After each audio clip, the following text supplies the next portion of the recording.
Well, hello. My name is Sheldon. Welcome to the channel. Today's topic is, do you want to be a gigging musician in 2025?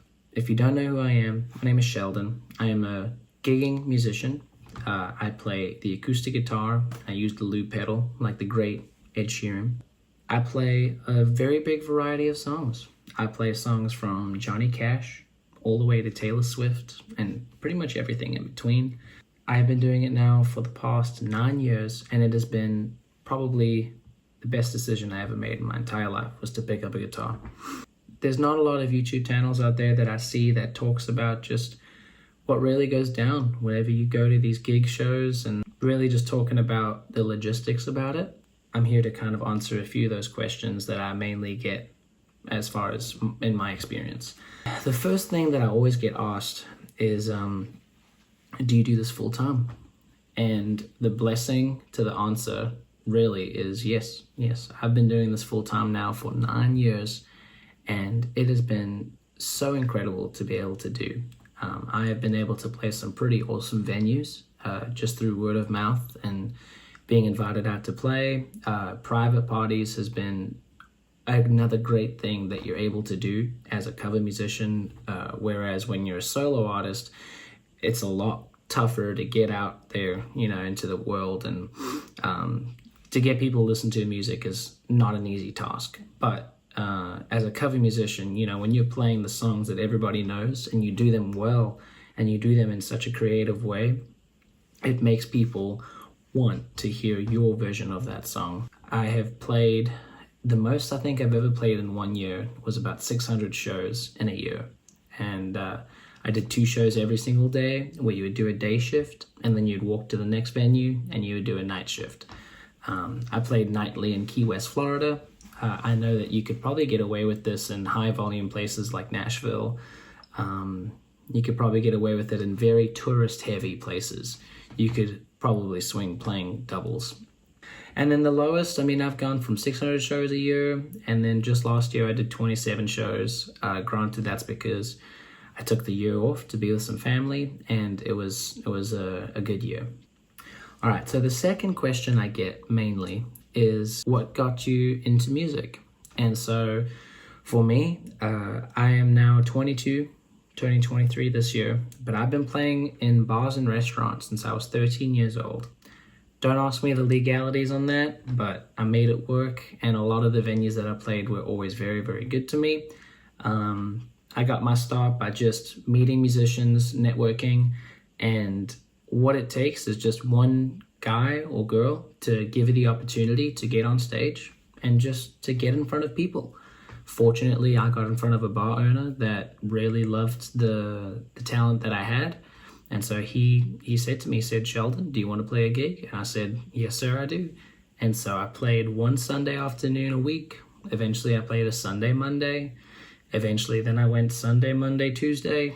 And then by the time I was 15, I pretty much was playing about 10 to 12 shows a week. And it was absolutely incredible to be able to do that. And just playing the volume of shows was incredible. And you learn a lot whenever you're playing that many times in front of people. You learn how to make mistakes. You learn how to push through the mistakes. And that's kind of the story of how I got my start. All right. So next up, with some of the most asked questions I get from, this is other musicians, is they always ask me, how do you book your shows?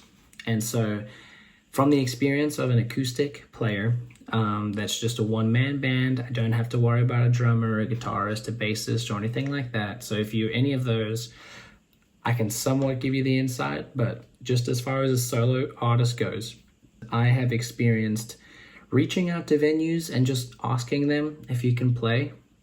Truthfully, works 70% of the time.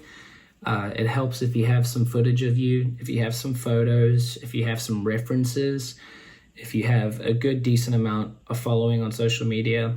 Trust me, social media is one of the hardest things for me to do, but it is a crucial part into just booking gigs. But to tell you the truth, I think another great way to get there is just go to a venue that's having live music. Go to the manager, ask to meet the owner, and it may be awkward sometimes, but just build a relationship with them.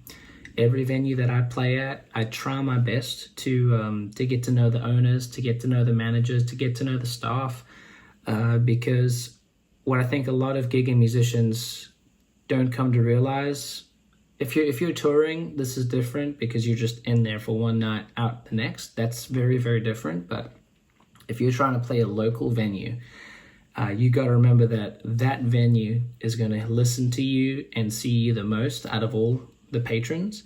And so if they don't like you, they're probably not going to have you back. But if you can build a good relationship with that venue, with the staff, with the management, the odds of you getting repeat business is very, very high compared to people that will just go show up, have that diva mindset. I love using that term, but if you go into it thinking that you're the greatest person, the bee's knees, you could be, you really could be, but if you go in with that mindset, it's not going to be great. So yeah, just reach out to people, go see them in person, and also just network with musicians as well is a great way to get your footing in and to get your first gig. All right, so now this is a short video, just kind of building into it. It's one of my first videos that I've made. Being a musician in 2025, I think is actually really, really awesome. I think that if you have the ability and you have the skill to be able to do a 2 to 3 to 4 hour show, depending on how much you have to fill, I think it's one of the best things you can do. I think that in an age where everything is online and you can watch any content at any time, I think that there really is a market and people are wanting to just see live music. One of the biggest compliments I get is just, hey, we love to bring our family and we just love to sit and be connected with our community through music.